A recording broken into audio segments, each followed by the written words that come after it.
biga kadua dimaso ndagaona manyazi goma bankobe konse mbi yake yambega ha ndigochena kirenje chunomu kadinja ine mtima osamupesa ndigowala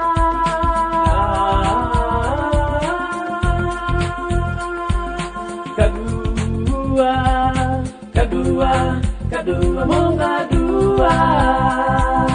digo panjuji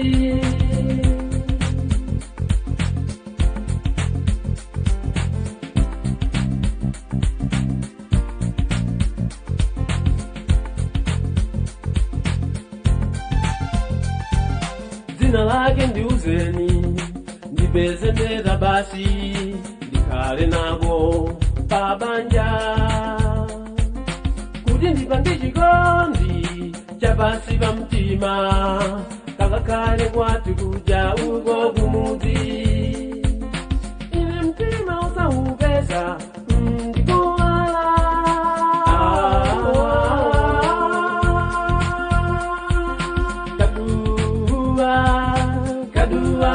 kadua monga dua liko panjuji kadua monga dua liko panjuji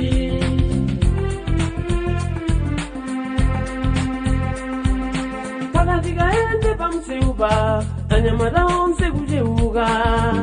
monga dua liko panjuji akakadona kanithetsa mau mbambande kadua monga dua liko panjuji kadua monga dua liko panjuji kana ndingaende pamseupa anyamata onse kucheuka monga dua liko panjuji akakadona kanithetsa mau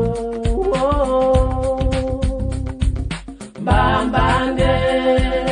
kadua monga dua liko panjuji kadua monga dua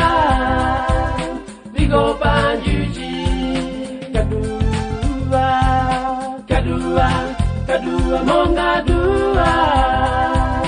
liko panjuji kadua monga dua liko panjuji kadua monga dua liko panjuji kadua monga dua